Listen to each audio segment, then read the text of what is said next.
And boys, we are back here with another scheme video. Today, what I got for y'all is taking a look at this Iowa offense that I think is really underrated. So today, we're going to be main focus on tight slot open right here. I think this is one of the most underrated formations in the game. You can take what we're going to talk about today and even take it to another level. So today, what we're going to be talking about, of course, we're going to talk about the run game, of course. We're going to talk about double post, which is one of my favorite touchdown plays. We're also going to be talking about PA read and also double hook right here. So getting it started with the run game, runs that I think are really good. So I think draws in this game are criminally underrated, man. They are so good at just attacking almost any defense, right? So we can just go up against like a cover 4 defense right here. I feel like for the run game, you have one power play in the run game, and these other runs complement it very well. So what we're going to do first is, like I said, we're going to be taking a look at the run game. So we can go with the halfback direct, which is the power play. We have the base, and we also have the draw right here too. So coming out right here, like I said, I think the power play in this is this halfback direct, and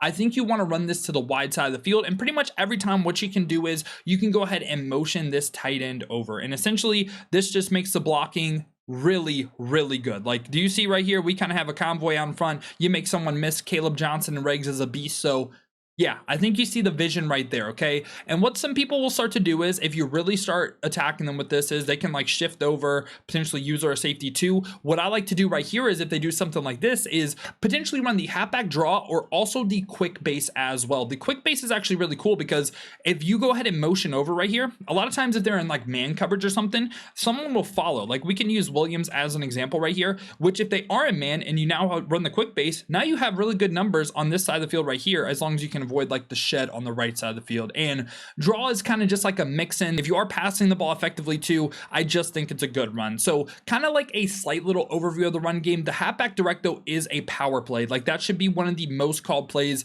in this formation. That's what really can take it to like another level, right? And yeah, it's really hard to stop. So halfback direct, tight end motion over, we want that to be one of the main play calls, okay?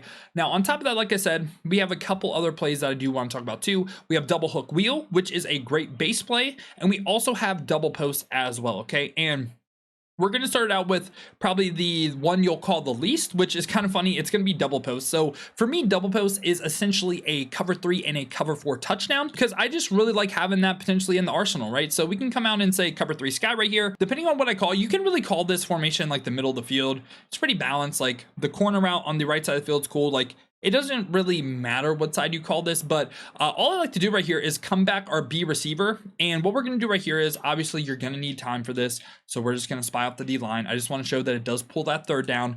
And what you're going to see is this tight end route actually becomes a touchdown in like a really like good spot, because that top safety as well is paying attention to that deep post. So I think that's a pretty cool one-play touchdown. And again, something that not a lot of formations have is a cover 4 drop one-play touchdown. Not a cover 4 quarters, a cover 4 drop, which that's what we audible to right here. And we'll go ahead and spy off the 3-man rush again, even though they shouldn't get that much pressure. But we go ahead and do this right here. You'll see this time right here. Pulls down the quarter, boom, and now we have a little sweet spot right there where Luke Lachey can potentially get into the end zone. So I think that's a really cool play that if you have the time for it, if they're not hollering at you, you could make that work, right? Obviously not an every down thing, because how often are you gonna get time for that? Really depends on what you play. Okay, now we're just gonna call timeout. We're gonna go with power play number 2 right here, and that's gonna be double hook. Double hook is really good because of this short corner route right here. And if you guys missed a breakdown on this type of route right here, this route is a non-shade down man fryer. This time right here, we're running the pitch buck. Well, I'll just block my tight end, and pretty much you're just gonna see insta fry the man.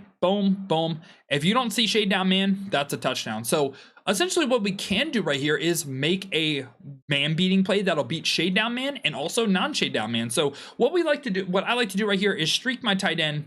You can go ahead and keep him on the flat route, but the reason why I like him on the streak is just because if they do shade down, your tight end could now be a touchdown. I like to zig my A receiver right here. So we're going to hit the YA button and then the right D-pad to the right. I like to either post route or deep in route my B receiver right here. And we can go ahead and deep in route him right here, and we can just block the running back. Obviously, they're running pinch buck right here. So what I will say is, if you flip this, do not deep in route your receiver when you run this with the corner route on the right side of the field. And I'll show why in a second, but you'll see, boom, non-shade down man, easy money, right? And this time we're going to go ahead and shade down, and this time we can go ahead and do the same thing. Boom. And what you're going to see is the tight end. Oh, we got a red throw, but you kind of see he was open, right? Need to time my passes a little bit better, but you can see he was open right there. I don't feel like we need to replay that. So to make sure not to run an in route on this side of the field, so what you're going to see is if you run this stemmed up in route right here, right? And I'm just going to block running back tight end because I want you to take a look at this B receiver now.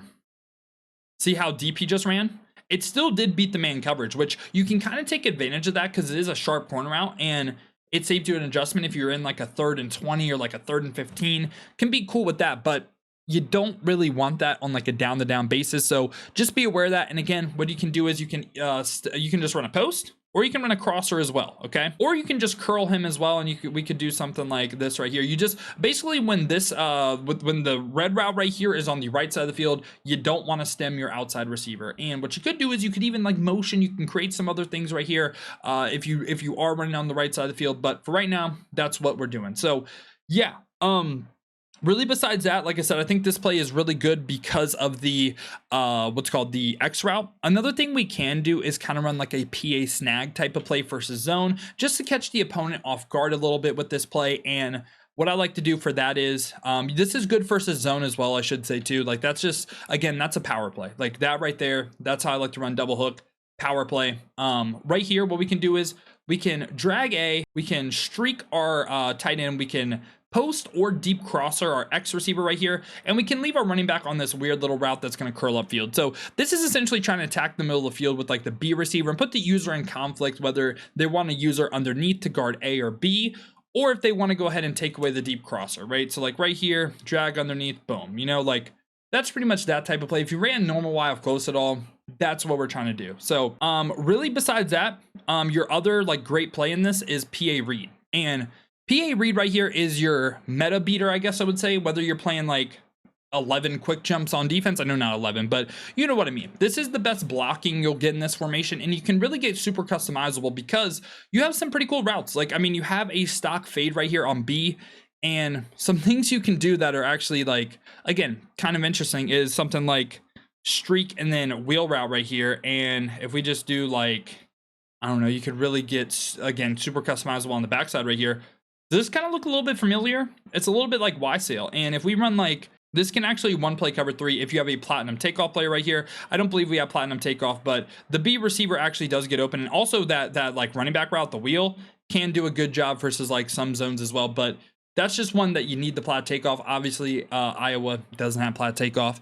Also, this can be a cover 2 beater as well. I would say if you're playing cover 2, I would run the double streaks on the short side of the field. And really besides that, this is like your customizable play too, because again, if you're playing like 3-4 odd, send 7, boom, show blitz, like this type of defense right here, you know, you want to block your running back and your tight end, right? So you can just get a little bit crazy. And some things that, again, I like to do, like I like deep end routes. I like potentially stemming X down in the corner right here. I know the player isn't showing up, but like this doesn't look like a good play, but it just really depends what you play. Like if you're playing like a cover 2 style of defense, if you're playing man, this can be effective, you know? And this is your customizable play, like I said. Really, besides that base setup, I like to do a little slant post action where we slant our A receiver, we put our X receiver on a zig, and we put our running back on a flat. This is just, again, kind of like an over the middle of the field type of beater where we're trying to put the user in conflict, a slant post type of play that is really like, again, just a good mix up. But like I said, this PA replay is really like your meta beater. Like if you're playing the Luke Blitz a lot, this would be one of my go-to play calls for sure. And really, route combo wise, you can get a little crazy. What I will say too is what we have to do is have some plays where we motion over this tight end and he is not on, what's it called? It's not the halfback direct, okay? Because you don't want them to catch on that, hey, every time you motion over the tight end, it's a halfback direct, all right? So some things you can do right here, okay? Kind of in this spot right here. This tight end route, you don't really want to keep that. So you can either make this attack the right side of the field, you can make it attack the left side of the field, and really it's up to you. Like what you could do is potentially like a level sales type of play, which doesn't look that great, but you can kind of make this work. I think the Y and the B receiver may be a little bit too close together, but I mean, it honestly wasn't that bad. I mean, I forgot we were sending 8 people at us, but you kind of see what I'm saying though, right? Like we want some things where this is going to be like a good concept right here. And if we want to attack, say, the left sideline, I mean, I feel like, again, like this doesn't look like that great of a play, but I mean, we're trying to attack the middle of the field right here. Like you can really just kind of cook up, you know, like this is essentially, I don't want to call it bunch strong, but you can run some bunch strong type of plays. Like we could go like potentially like this right here, you know, where we have our running back now on a streak and we're again trying to attack that left sideline, and potentially we want B on like a different route because he did get jammed right there. That would be something we would want our bunch strong to the wide side, or not our bunch strong, but our new like created like trip strong type of look to the strong side of the field. But yeah, you really just want something where we can go ahead and attack the right sideline, like potentially like a speed out right here, streak. Like, I mean, like this type of play right here, I mean, I don't hate it, you know, like attacking the middle of the field, attacking the right sideline as well. Like, really, like I said, you can just get like creative with this. This is a customizable play. You can put this guy on a hitch, speed out, post route, like, you see what I'm saying? Like essentially, oh, this doesn't look too good, but something like, I mean, like this right here, like it can work, you know, like you're essentially just trying to create different looks, but you're trying to make it look like I cannot time pass with a quarterback, but you're trying to make it look like the halfback direct, because a lot of times when you play the Iowa offense, it's just people spamming the halfback direct. And if they just spam the halfback direct, I don't think it's hard to stop. But when you create an actual scheme where everything looks the same, and they can't just spam the halfback direct, that's where I think it gets a little bit tough. Also, what you could do too is we can go a little something like this right here. Love this type of play. Oh, wrong thing. We're going to go deep crosser right here with Lachey. Like this type of play right here, I really like this. This is kind of trips tight end type of play. Can you do anything cool with your running back? I mean, maybe like, I mean, I don't know. I probably just wouldn't put my running back on a route display, or we like streak A and we go like this. And I do want to say too, this isn't like everything that I like in Iowa offense. I think the Y off trio week has some really good stuff as well. The Y trips week has some plays too. I just felt like I really wanted to spotlight this tight slot open because I think it is actually kind of a formation that isn't meta, but it could be. Does that make sense? Hopefully it does. And hopefully you guys did enjoy this video today, man. If you did, make sure to leave a like and subscribe for more tip content just like this. Now, if you guys want to see me use any of these offenses live on stream, I do go ahead and stream here on both YouTube and Twitch. We just stream on different channels. Check the links down below in the description for the Twitch and the YouTube. Or if you guys do want another video to watch, check out this one right here.